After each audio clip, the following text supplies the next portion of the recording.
الحمد لله وحده والصلاة والسلام على من لا نبي بعده أما بعد فأعوذ بالله من الشيطان الرجيم بسم الله الرحمن الرحيم ألف لام را تلك آيات الكتاب وقرآن مبين صدق اللہ العظیم.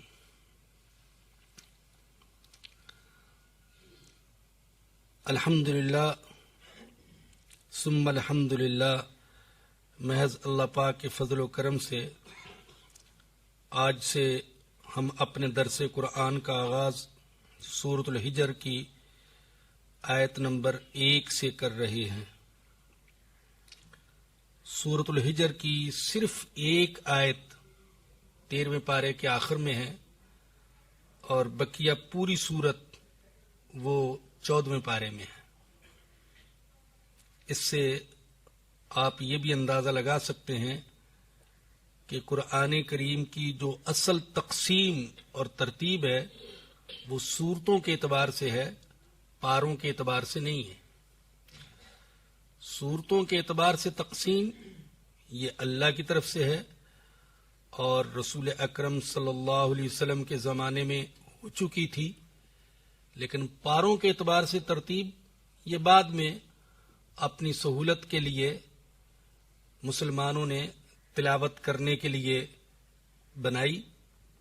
تو اسی لیے ان صورتوں کے آغاز میں پاروں کا لحاظ نہیں کیا گیا. اگر پاروں کا لحاظ ہوتا تو اس پارے کی ابتدا سورۃ الحجر کی پہلی آیت سے ہو رہی ہوتی. اب تک محض اللہ پاک کے فضل و کرم سے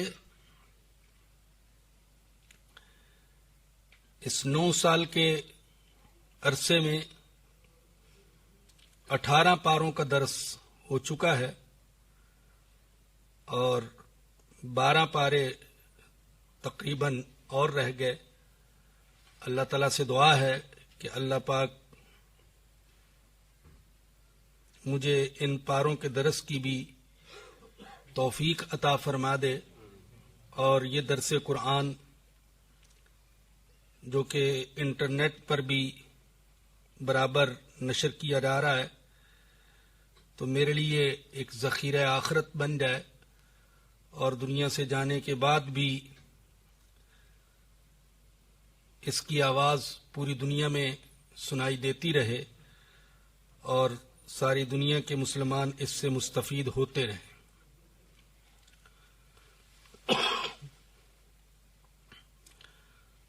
سورۃ الحجر میں 6 رکوع ہیں اور 99 آیات ہیں.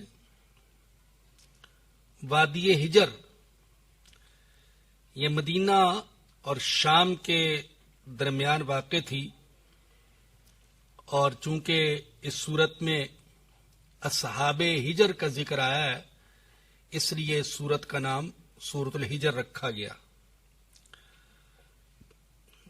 اس سورت کی ابتدا بھی بہت سی دوسری صورتوں کی طرح وہ حروف مقطعات سے ہو رہی ہے. الف لام را. اور پہلے بھی عرض کرتا رہا ہوں کہ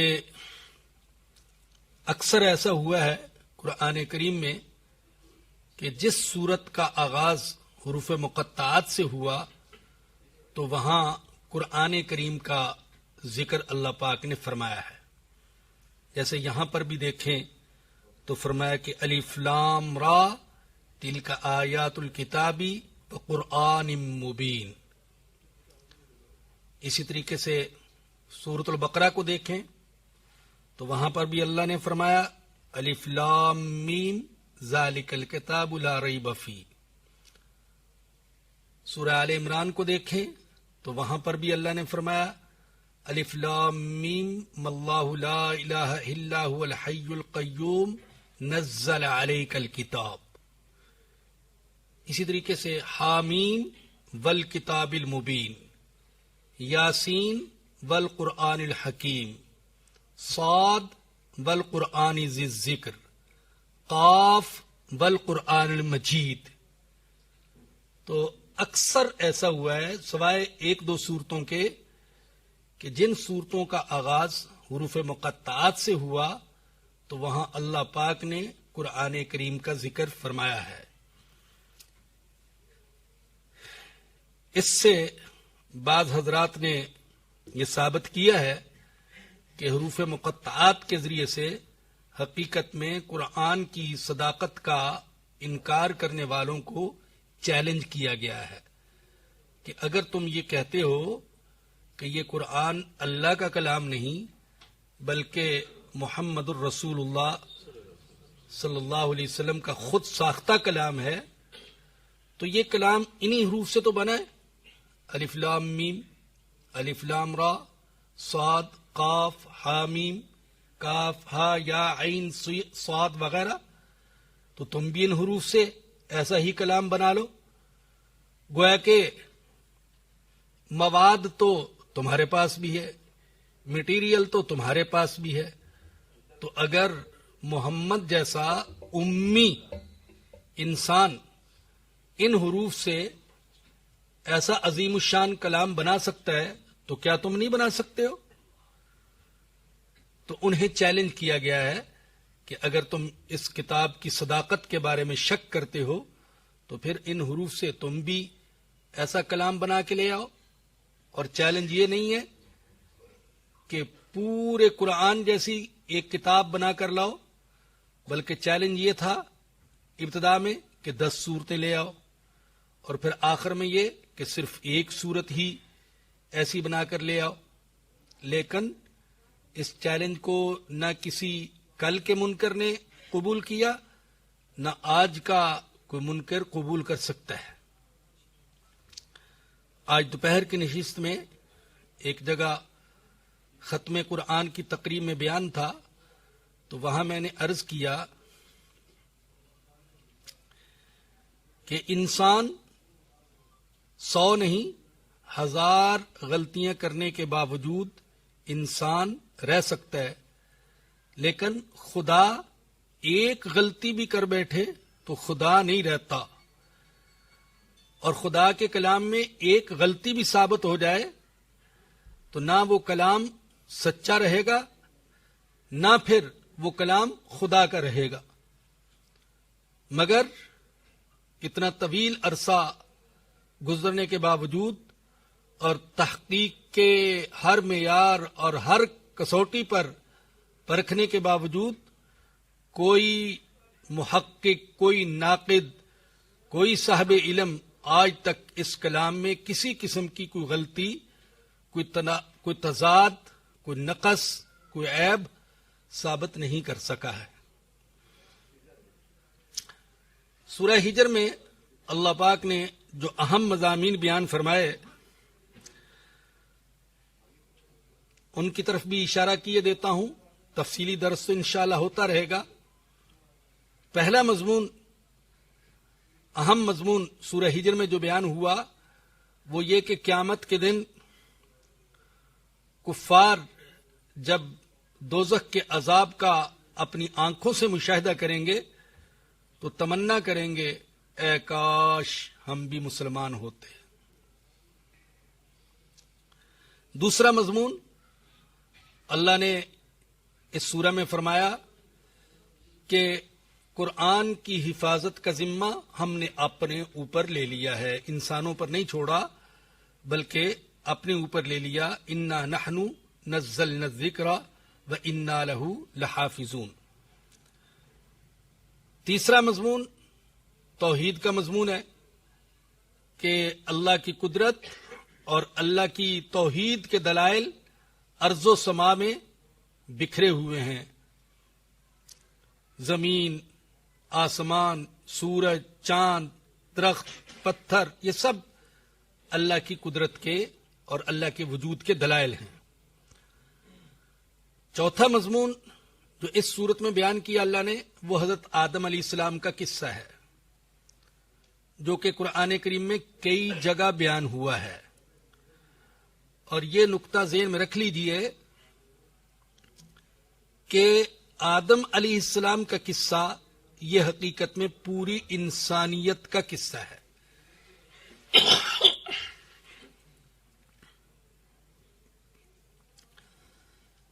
کہ اس قصے کا حاصل کیا ہے؟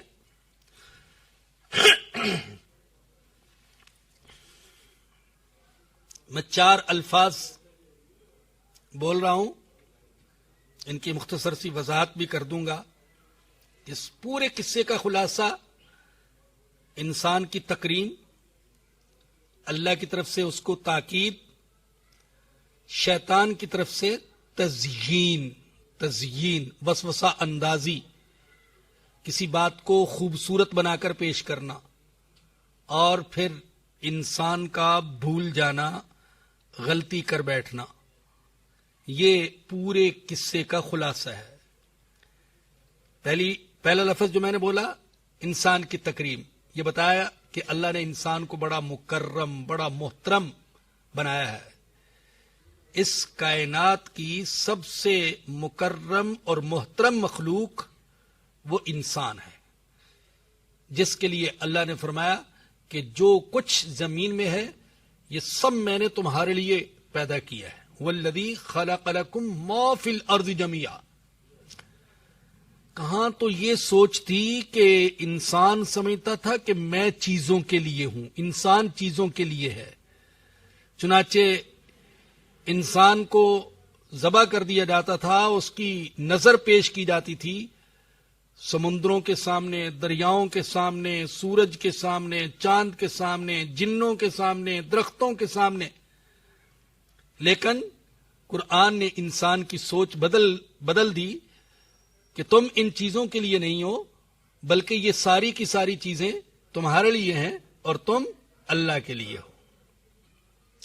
تو ایک تو انسان کی تکریم، اللہ نے انسان کو مکرم بنایا کہ فرشتوں کو حکم دیا اس کے سامنے سجدہ کرو۔ دوسرے پھر تاکید کی، دیکھو میری بات مان کے چلنا، چاہے کچھ بھی ہو جائے، تمہارے سامنے برائی کو کتنا بھی خوبصورت بنا کر پیش کیا جائے، تم دھوکے میں نہ آنا، بس یہ سمجھنا میرے اللہ کا یہ حکم ہے، میں تو بس اسی حکم پر ڈٹا رہوں گا۔ یہ تاکید کی تھی انسان کو۔ یہ دوسرا لفظ بولا میں نے، تاکید۔ اور تیسرا لفظ بولا میں نے، تزیین۔ تزیین کا میں نے ویسے عربی میں ہوتا ہے کسی چیز کو مزین بنا کر پیش کرنا، خوبصورت بنا کر پیش کرنا۔ یاد رکھیں کہ شیطان جو ہے وہ برائی کو برائی کہہ کر انسان کے سامنے پیش نہیں کرتا، برائی کو اچھائی کی شکل میں، برائی کو نفع کی صورت میں، برائی کو کامیابی کی صورت میں، برائی کو ترقی کی صورت میں، برائی کو عزت کی صورت میں، برائی کو راحت کی صورت میں انسان کے سامنے پیش کرتا ہے کہ یہ گناہ کر لو گے ترقی مل جائے گی، یہ گناہ کر لو گے راحت مل جائے گی، یہ گناہ کر لو گے مالی خوشحالی مل جائے گی، یہ گناہ کر لو گے معاشرے میں تمہیں اچھی نظر سے دیکھا جائے گا۔ تو وہ ہمیشہ برائی کو اچھائی کی شکل میں پیش کرتا ہے۔ جیسے حضرت آدم علیہ السلام کے سامنے اس نے قسمیں اٹھائیں، قسمیں، وقاسمہما انی لکما لمن الناصحین، اللہ کی قسم بے شک میں یقیناً تمہارا بہت بڑا خیر خواہ ہوں، یہ قسم اٹھائی۔ اور یہ بتایا کہ اللہ نے جو اس درخت کا پھل کھانے سے تمہیں منع کیا تو اس لیے کہ اگر تم نے اس درخت کا پھل استعمال کر لیا تو پھر ہمیشہ ہمیشہ کے لیے تم جنت میں رہو گے، کبھی بھی جنت سے نہیں نکالا جائے گا۔ اب ظاہر ہے آدم علیہ السلام تو جنت سے نکلنا نہیں چاہتے۔ جنت سکون کی جگہ ہے، امن کی جگہ ہے، اور سب سے بڑی بات اللہ کی رضا کی جگہ ہے، تو جنت سے تو نکلنا نہیں چاہتے، تو اس کی باتوں میں آ گئے اور اللہ کے حکم کو بھول گئے۔ چنانچہ اللہ نے کہا فناسیہ، وَلَقَدْ عَهِدْنَا إِلَىٰ آدَمَ مِن قَبْلُ، ہم نے آدم کو بڑی تاکید کی تھی لیکن فناسیہ، آدم بھول گیا۔ وَلَمْ نَجِدْ لَهُ عَزْمًا، اور ہم نے آدم کے اندر پختگی نہیں پائی، پختگی نہیں دیکھی، بھول گیا، نسیان کا شکار ہو گیا۔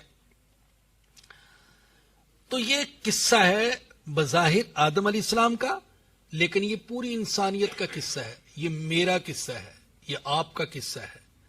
اللہ نے ہمیں عزت دی، اللہ نے ہمیں اپنے حکموں پر کاربند رہنے کی تاکید فرمائی، اور پھر ہم شیطان کے وسوسوں میں اور شیطان کے دھوکوں میں آ گئے اور ہم سے غلطیاں ہو گئیں۔ اور اس قصے کا اختتام بڑا خوبصورت ہے کہ اگرچہ غلطی ہو گئی آدم سے، لیکن اللہ نے توبہ کا راستہ دکھا دیا، توبہ کر لو، اللہ معاف فرما دے گا۔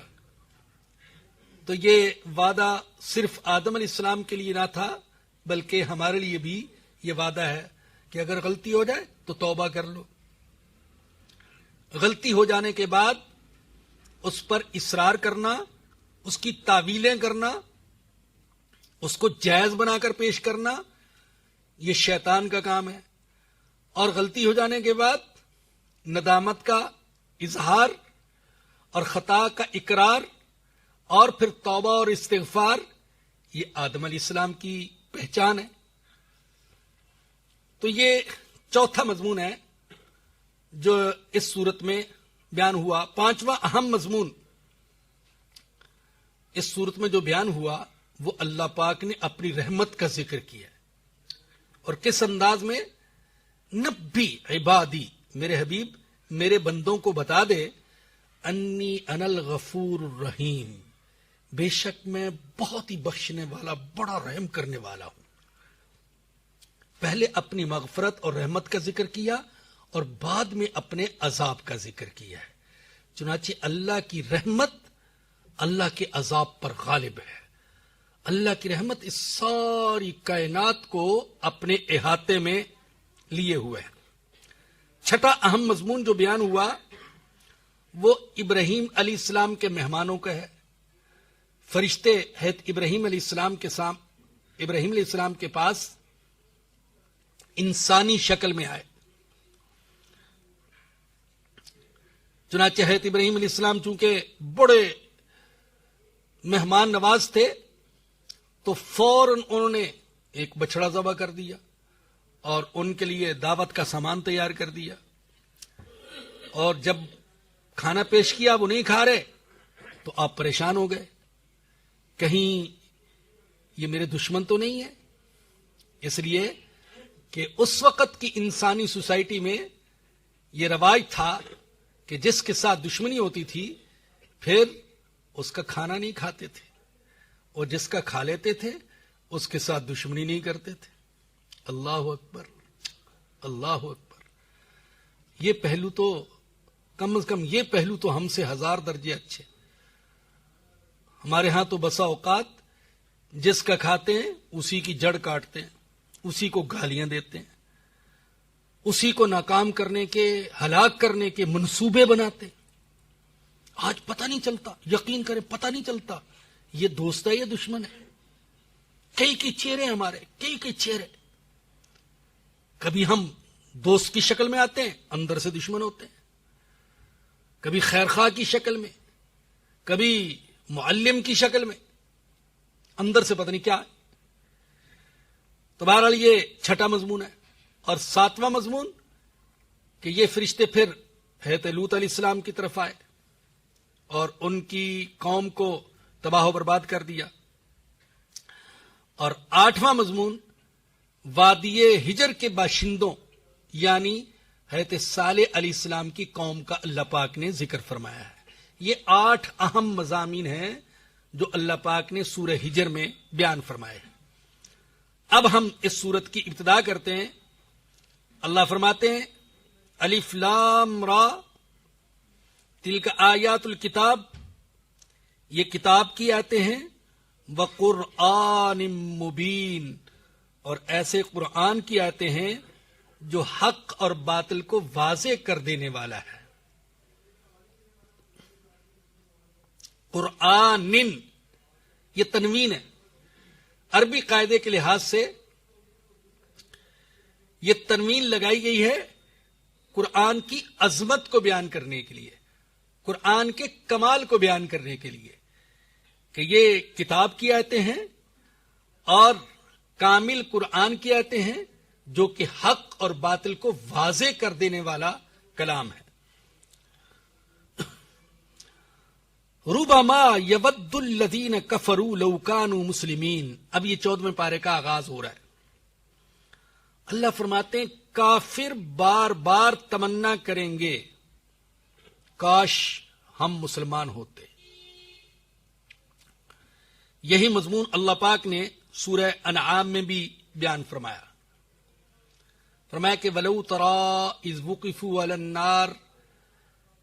کاش آپ اس منظر کو دیکھیں جب ان منکروں کو دوزخ کے سامنے کھڑا کیا جائے گا. فَقَالُوا يَا لَيْتَنَا. تو وہاں یہ کہیں گے اے کاش نُرَدُّ ہمیں دنیا میں لوٹا دیا جائے، ایک دفعہ پھر زندگی دے دی جائے. وَلَا نُكَذِّبَ بِآيَاتِ رَبِّنَا. اور دنیا میں جا کر ہم اپنے رب کی آیتوں کو نہیں جھٹلائیں گے. وَنَكُونَ مِنَ الْمُؤْمِنِينَ. اور ہم ایمان والوں میں سے ہو جائیں گے. تو یہی بات یہاں بھی فرمائی گئی کہ کافر بار بار تمنا کریں گے کاش ہم مسلمان ہوتے. حضرت ابو موسیٰ اشعری رضی اللہ تعالیٰ عنہ سے ایک روایت منقول ہے. اس میں آتا ہے جب دوزخی دوزخ میں چلے جائیں گے تو کافر دیکھیں گے کہ ان کے ساتھ دوزخ میں وہ لوگ بھی ہیں جو دنیا میں کلمہ پڑھتے تھے، مسلمان کہلواتے تھے. تو وہ ان کو تانا دیں گے کہ تمہارے اسلام نے تمہیں کیا فائدہ دیا، ہم بھی دوزخ میں اور تم بھی دوزخ میں. تو وہ مسلمان وضاحت کریں گے چونکہ ہم سے کچھ گناہ بھی ہو گئے تھے، ان گناہوں کی سزا میں ہمیں دوزخ میں ڈالا گیا ہے اور ہمیں امید ہے کہ اللہ پاک یہ سزا بھگتنے کے بعد ہمیں دوزخ سے آزاد فرما دیں گے.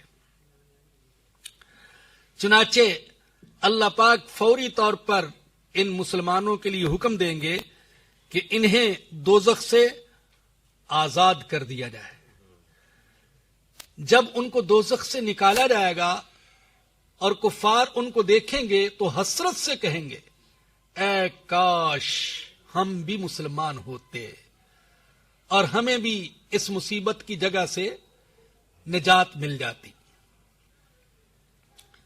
ذرا غور کیجیے گا، بعض مفسرین نے یہ بات لکھی کہ کافر یہ نہیں کہیں گے کاش ہم متقین ہوتے، ہم تقوی والے ہوتے، کاش ہم خاشعین ہوتے، خشوع کرنے والے ہوتے، کاش ہم مجاہدین ہوتے، کاش ہم منفقین اللہ کی راہ میں خرچ کرنے والے ہوتے، کاش ہم مسلین نماز پڑھنے والے ہوتے، کاش ہم متصدقین صدقہ کرنے والے ہوتے. یہ نہیں کہیں گے بلکہ کیا کہیں گے اے کاش ہم مسلمین ہوتے. اس سے آپ اندازہ لگا سکتے ہیں کہ صرف اسلام بھی یہ اللہ پاک کی بہت بڑی نعمت ہے. الحمدللہ ہم کوشش کرتے ہیں اور کوشش کرتے رہنا چاہیے، زبان سے، قلم سے، دعوت سے سمجھا کر بگڑے ہوئے مسلمانوں کو ارے صرف زبان کے مسلمان نہ رہو، عمل کے مسلمان بن جاؤ، صرف ظاہر کے نہیں باطن کے مسلمان بن جاؤ، سیرت و کردار کے مسلمان بن جاؤ. یہ تلقین کرنی چاہیے اور اس کی کوشش بھی کرنی چاہیے، لیکن اس کے باوجود کلمے کو یا اسلام کو معاذ اللہ بالکل ایک حقیر چیز کے طور پر پیش کرنا یہ بالکل غلط ہے.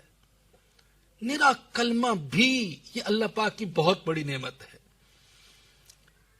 مسلمان ہونا بھی اللہ پاک کی بہت بڑی نعمت ہے. اور جان لیجئے کہ جس نے کلمہ پڑھا ہے، جس نے اسلام قبول کیا ہے، واقعی دل سے پڑھا ہے، وہ کتنا ہی گناہگار کیوں نہ ہو، اس کے دل میں کہیں نہ کہیں ایمان کا نور چھپا ہوتا ہے، اور بعض اوقات چہرے سے بھی ظاہر ہوتا رہتا ہے.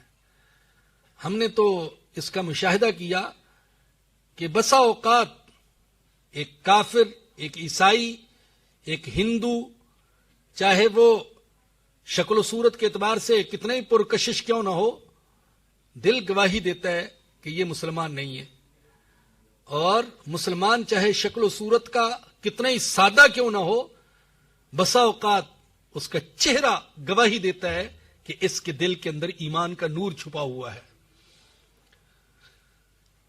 تو یہ ایمان کا نور بھی معاذ اللہ کوئی فضول چیز نہیں ہے، بے فائدہ نہیں ہے، اس کا فائدہ بھی ہوگا.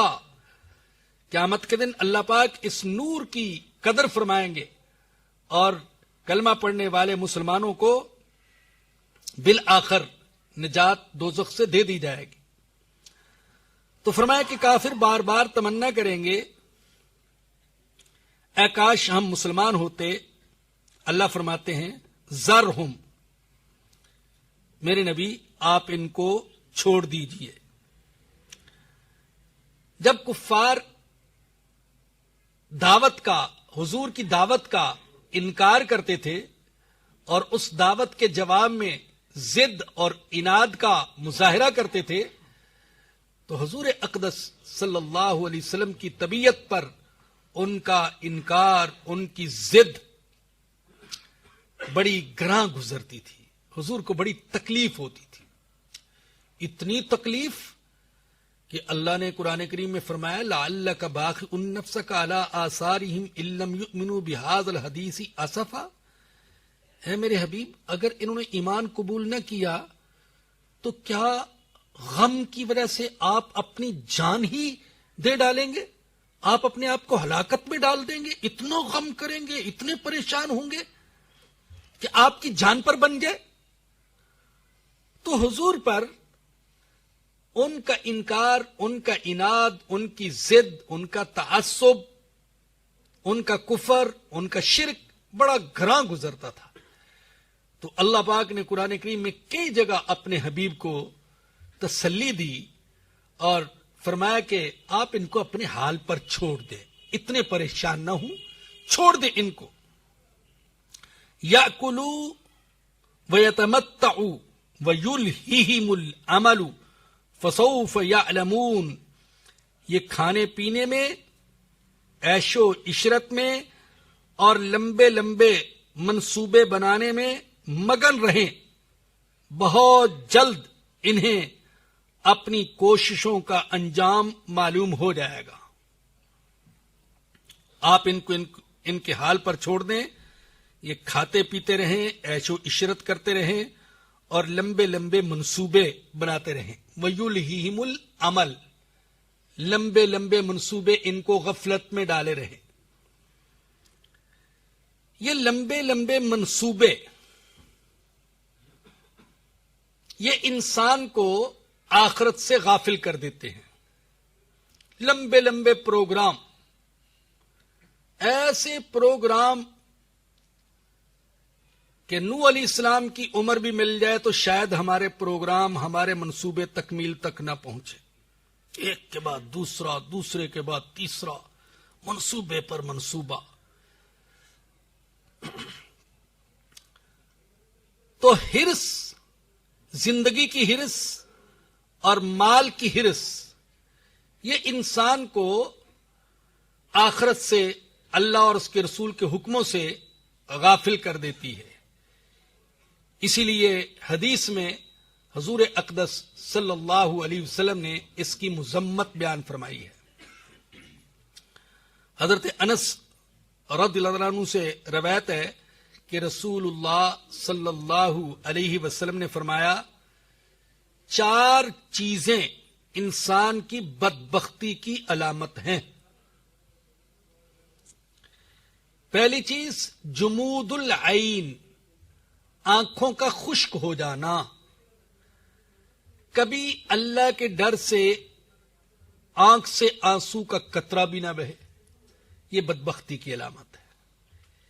یہ جو آنسو ہیں اللہ کے ڈر سے یا اللہ کی محبت میں انسان کی آنکھوں سے بہنے والے آنسو، اللہ کی نظر میں ان آنسوؤں کی بڑی قدر و قیمت ہے، حتیٰ کہ ہمارے آقا صلی اللہ علیہ وسلم نے فرمایا جس شخص کی آنکھ سے اللہ کے ڈر سے مکھی کے سر کے برابر بھی آنسو نکلا اور پھر اس نے اس آنسو کی قدر کی، کوئی بڑا گناہ نہیں کیا اس نے، ایسا نہیں کہ آنسو بہانے کے بعد پھر گندی زندگی کی طرف چلا گیا ہو، یہ وضاحت کے طور پر کہہ رہا ہوں۔ فرمایا کہ جس کے ڈر سے مکھی کے جس کی آنکھوں سے اللہ کے ڈر سے مکھی کے سر کے برابر بھی آنسو کا قطرہ نکلا، اللہ اس پر دوزخ کی آگ حرام کر دے گا۔ اتنی قدر و قیمت ہے اللہ کی نظر میں۔ تو بدبختی کی علامت ہے آنکھوں کا خشک ہو جانا۔ ہمارے آقا صلی اللہ علیہ وسلم، آپ جانتے ہیں، آپ نے واقعات سنے اللہ کے سامنے آپ کے گریہ و بکا کے، کہ سیدہ عائشہ صدیقہ رضی اللہ تعالیٰ عنہا فرماتی ہیں کہ بعض اوقات میری آنکھ کھلتی تو حضور سجدے میں پڑھ کر رو رہے ہوتے تھے اور آپ کے سینے سے رونے کی ایسے آواز نکلتی تھی جیسے چولہے پر رکھی ہوئی ہنڈیا سے آواز نکلتی ہے۔ تو اللہ کے ڈر سے رونا یہ اللہ پاک کی بہت بڑی نعمت ہے، اور آنکھوں کا خشک ہو جانا آقا فرماتے ہیں کہ یہ بدبختی کی علامت ہے۔ دوسری چیز وقساوۃ القلب، دل کا سخت ہو جانا، دل بالکل سخت ہو جائے، دل پر کوئی چیز اثر ہی نہیں کرتی۔ بعض بزرگوں کا یہ قول نظر سے گزرا، وہ فرماتے ہیں دل کا سخت ہو جانا یہ اللہ پاک کا بہت بڑا عذاب ہے۔ اللہ جب کسی سے ناراض ہو جاتے ہیں تو اس کے دل کو سخت کر دیتے ہیں۔ لیکن ایک وضاحت ضروری ہے، کیونکہ ہم جب دل کی سختی کو بتاتے ہیں کہ اللہ کا عذاب ہے دل کی سختی، تو بعض ہمارے بھائی جو اللہ سے ڈرنے والے ہیں وہ پریشان ہو جاتے ہیں، وہ کہتے ہیں نماز میں دل نہیں لگتا، دعا میں دل نہیں لگتا، تلاوت میں دل نہیں لگتا، تو اس کا مطلب ہے میرا دل تو سخت ہے، اور اس کا مطلب یہ ہے کہ اللہ پاک کا مجھ پر عذاب ہے۔ تو یاد رکھیے دل میں انقباض کی کبھی کیفیت کا پیدا ہو جانا یہ اور چیز ہے، اور دل کا کفر میں سخت ہو جانا یہ اور چیز ہے۔ یہ جو قبض کی کیفیت ہے کہ دل بعض کا سکڑا ہوا ہے، نماز میں دل نہیں لگ رہا، دعا میں دل نہیں لگ رہا، تلاوت میں نہیں لگ رہا، بعض اوقات کسی گناہ کا اثر ہوتا ہے، بعض اوقات حرام غذا کا اثر ہوتا ہے، اور بعض اوقات اللہ کی طرف سے آزمائش بھی ہوتی ہے، کیونکہ جو بست کی کیفیت ہے کہ بڑا دل لگ رہا ہے، دعا میں بڑا مزہ آ رہا ہے، دل چاہتا ہے مانگتا ہی چلا جاؤں، مانگتا ہی چلا جاؤں، اور تلاوت میں بڑا مزہ آ رہا ہے، دل چاہتا ہے ایک پارا پڑھا دوسرا پارا بھی پڑھ جاؤں، نماز میں بڑا دل لگ رہا ہے، یہ بست، اس کو کہتے ہیں بست کی کیفیت۔ تو بست کی کیفیت میں عبادت کر لینا یہ اتنا بڑا کمال نہیں ہے، اصل تو یہ ہے کہ قبض کی کیفیت میں بھی عبادت کرے، دل نہیں لگ رہا پھر بھی پڑھ رہا ہے، دل نہیں لگ رہا پھر بھی مانگ رہا ہے، ہاتھ اٹھا دیے بس اللہ تیرا حکم ہے، ہاتھ اٹھاؤ مانگو، میں مانگ رہا ہوں۔ اب دل کو لگانا نہ لگانا یہ میرا کام تو نہیں ہے، یہ تو تیرا کام ہے، دل پر میرا اختیار نہیں، آپ کا اختیار نہیں، اللہ کے نبی کا اختیار نہیں۔ اللہ کے نبی نے اللہ سے دعا کرتے ہوئے کہا اللہ میں وہ کچھ کر سکتا ہوں جو میرے اختیار میں ہے، وہ نہیں کر سکتا جو میرے اختیار میں نہیں ہے. اور وہ کیا چیز تھی؟ دل.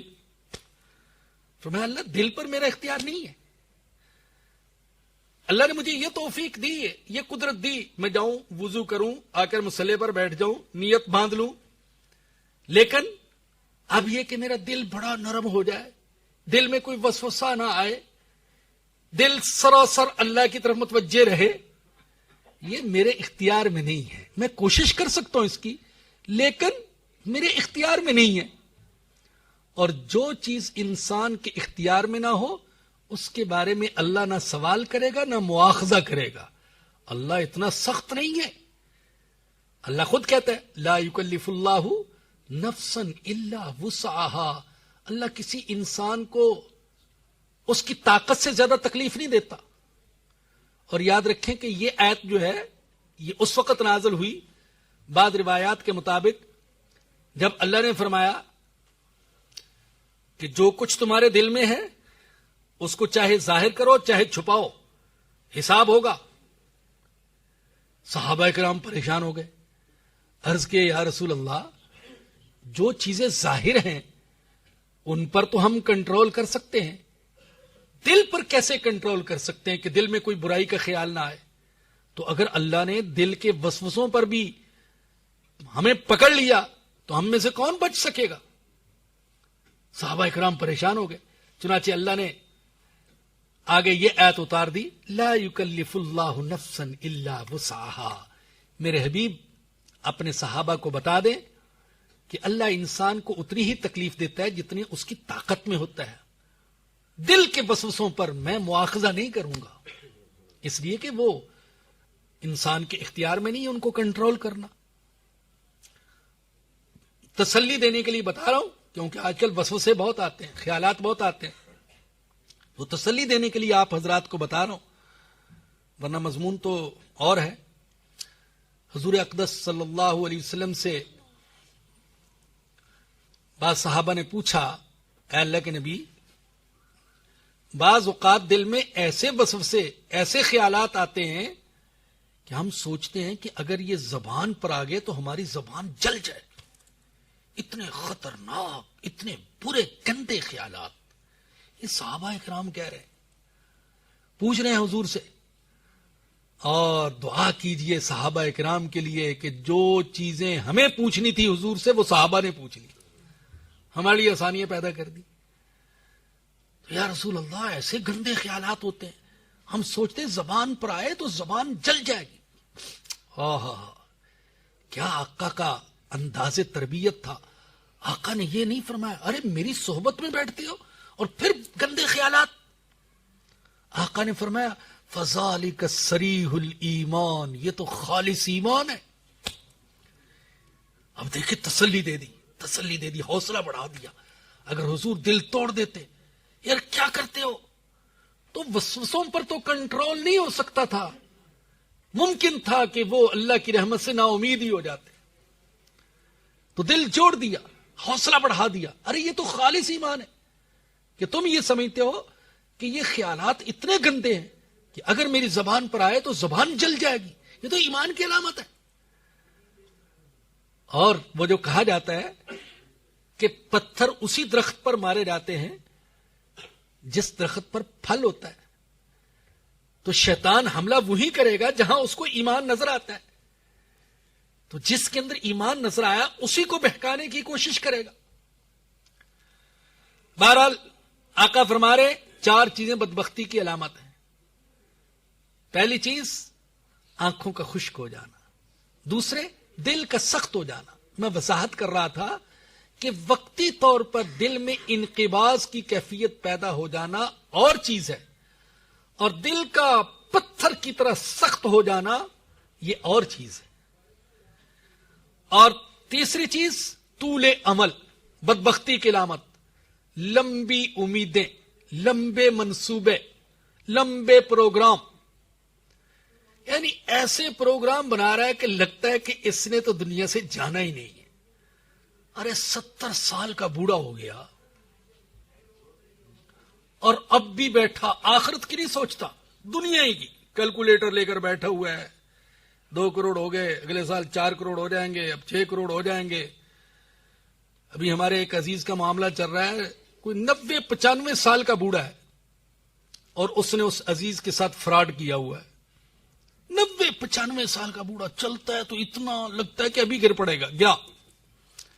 اور بیچارے پر ترس آئے کسی کو دیکھ کر، لیکن فراڈ اب بھی نہیں چھوڑ رہا، دھوکہ اب بھی نہیں چھوڑ رہا. تو ایسے ایسے لمبے منصوبے پروگرام بیٹھے بنا رہے، آخرت کی فکر ہی نہیں.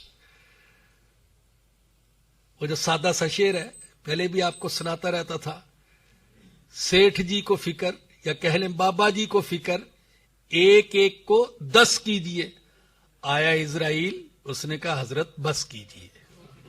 چلیے ویزا لگ گیا، فلائٹ تیار ہے، اب دیر نہ کریں. تو یہ طول عمل، یہ بدبختی کی علامت ہے. لمبے منصوبے. مومن کی شان یہ ہے ہر وقت آخرت کے لیے تیار رہے. اس لیے ہمارے حضور نے فرمایا کہ وصیت نامہ لکھ کر رکھا کرو اپنے ساتھ. وصیت نامہ ہر وقت تیار رہنا چاہیے، ہر سال لکھا کرے. اب جنوری 2012 شروع ہو گیا، نیا سال ہے، آپ اپنا وصیت نامہ لکھ دیں. الحمدللہ میں ہمیشہ بتاتا بھی رہتا تھا، میرے پاس میرا وصیت نامہ لکھا رہتا ہے، پتہ نہیں کب موت آ جائے. بہت سے لوگ وصیت نامہ لکھتے ہی نہیں ہے. میں نے جب گھر والوں کو بتایا میں نے وصیت نامہ لکھ دیا، یعنی ان کا مطلب یہ کہ وصیت نامہ لکھ دیا تو صبح گئے.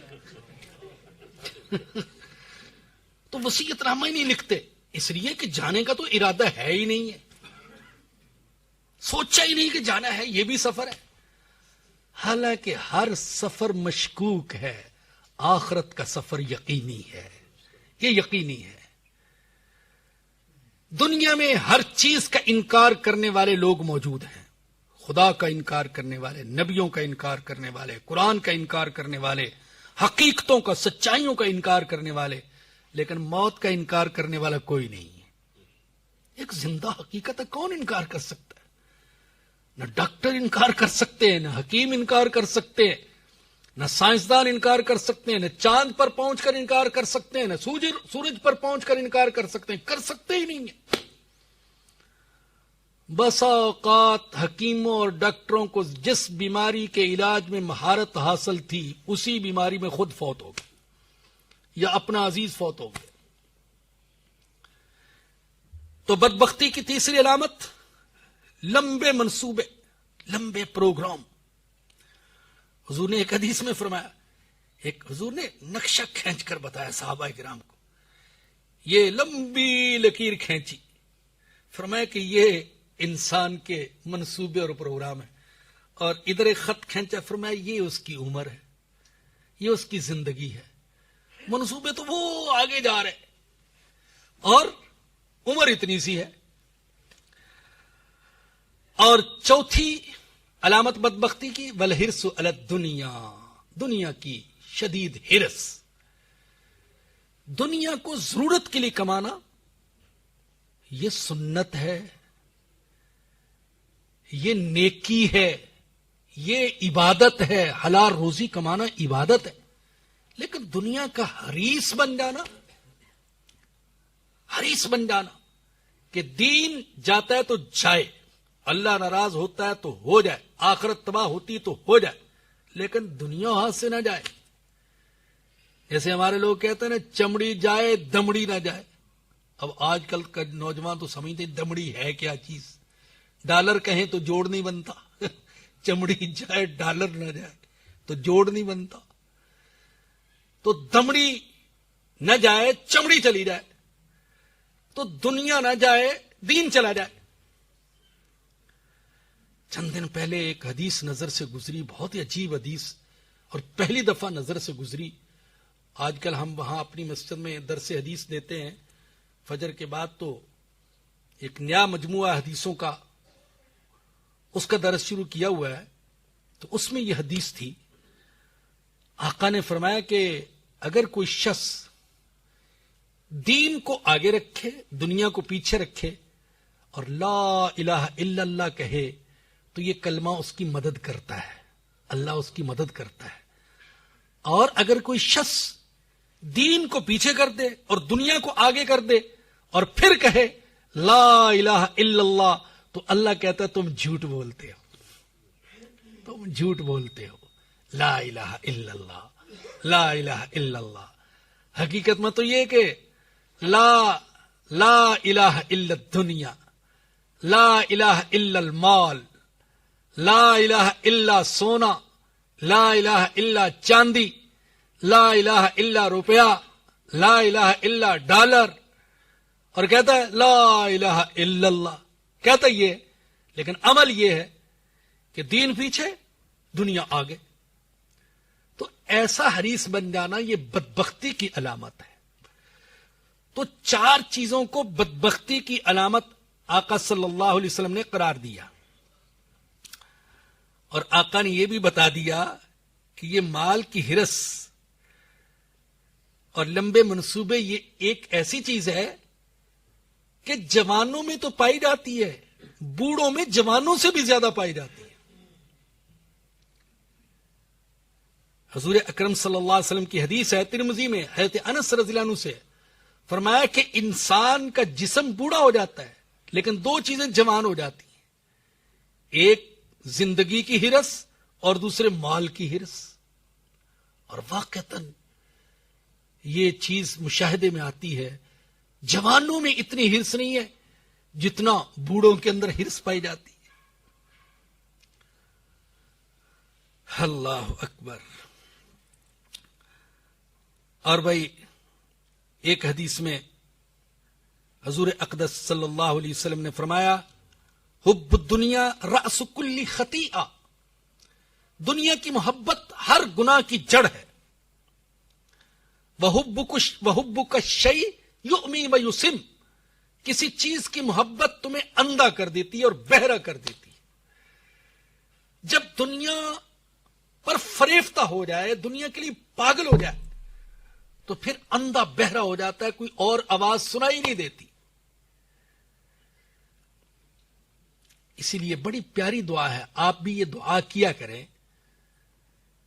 اللہم لا تجعل الدنیا اکبر ہمنا ولا مبلغ علمنا ولا غایت رغبتنا، اے اللہ دنیا کو ہماری سب سے بڑی سوچ نہ بنا دینا، ہمارے علم کا مقصد نہ بنا دینا، ہماری چاہتوں کی انتہا دنیا کو نہ بنا دینا۔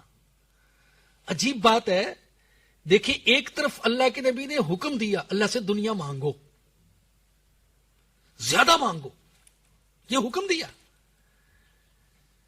یہ وضو کے بعد آپ وضو کے دوران مختلف دعائیں سنتے ہوں گے، پڑھتے ہوں گے، یہ دعا پڑھنی چاہیے، یہ دعا پڑھنی چاہیے۔ جو صحیح ثابت دعا ہے وہ یہ ہے، اللہم اغفر لی ذنبی ووسع لی فی داری وبارک لی فی رزقی، اے اللہ میرے گناہ معاف فرما دے، میرے گھر میں کشادگی پیدا فرما دے اور میرے رزق میں برکت عطا فرما دے۔ یہ دعا ہے، اور بڑی پیاری جامع دعا بعض اوقات زمزم پیتے وقت پڑھی جاتی ہے، اللہم انی اسألک علما نافعا ورزقا واسعا وشفاء من کل داء، اے اللہ ایسا علم عطا فرما جو مجھے نفع دے، ایسا رزق عطا فرما جو واسع ہو، اور ہر بیماری سے شفا عطا فرما۔ اب ایک طرف تو اللہ سے مال مانگنے کو حکم دیا اور دوسرے مال کی مذمت بھی ہے، تو یاد رکھیے ہر مال کی مذمت نہیں ہے، یہ اس مال کی مذمت ہے جو حرام راستے سے آئے، اس مال کی مذمت ہے جو انسان کو متکبر بنا دے، اس مال کی مذمت ہے جو انسان کو اللہ اور اس کے رسول کے حکموں سے اور دین سے غافل کر دے۔ ہر مال کی مذمت نہیں ہے، ورنہ حضرت عثمان کے پاس بھی مال تھا، حضرت ابوبکر صدیق کے پاس بھی مال تھا، امام ابو حنیفہ رحمۃ اللہ علیہ بڑے مالدار انسان تھے، اور اللہ نے خود حکم دیا مانگو، ربنا آتنا فی الدنیا حسنہ وفی الآخرۃ حسنہ وقنا عذاب النار۔ تو بہرحال بھائی اس آیت کریمہ میں مذمت ہے لمبی امیدوں کی اور لمبے منصوبے بنانے کی اور دنیا کی ہرس کی۔ اللہ پاک مجھے اور آپ سب کو ہرس سے، ہوس سے بچائے، اور اللہ پاک ہمیں رزق حلال عطا فرمائے، اور اللہ پاک قرآن کریم کو پڑھنے، سمجھنے اور اس پر عمل کرنے کی توفیق عطا فرمائے۔ وآخر دعوانا الحمد للہ رب العالمین. الحمد للہ رب العالمین والصلاة والسلام علی سید الانبیاء والمرسلین. ربنا ظلمنا انفسنا وان لم تغفر لنا وترحمنا لنکونن من الخاسرین. یا رب العالمین ہمارے حال پر رحم فرما، کرم فرما، معاف فرما، رزق حلال عطا فرما، حرام سے بچنے کی توفیق عطا فرما. یا اللہ ہمیں دنیا کا کتا نہ بنا دینا. اے اللہ آخرت کی تیاری کرنے کی توفیق عطا فرما، آخرت کی فکر عطا فرما. یا اللہ محمد اکرم صاحب اور ان کے اہل عیال اور دوسرے جن حضرات کے لیے دعا کے لیے کہا گیا، یا اللہ سب کے جائز مقاصد پورا فرما، مرحومین کی مغفرت فرما. ہمارے بھائی شفیق صاحب کی پھوپھی صاحب کا انتقال ہوا ہے، اے اللہ ان کی مغفرت فرما. اور جتنے بھی حضرات و خواتین مسلمان دنیا سے چلے گئے، اے اللہ سب کی مغفرت فرما. ربنا آتنا فی الدنیا حسنۃ وفی الآخرۃ حسنۃ وقنا عذاب النار. ربنا تقبل منا انک انت السمیع العلیم وتب علینا انک انت التواب الرحیم. صلی اللہ تعالی علی رسولہ وخیر خلقہ سیدنا و مولانا محمد وآلہ وصحبہ واہل بیتہ اجمعین. آمین برحمتک یا ارحم. www.darsulquran.com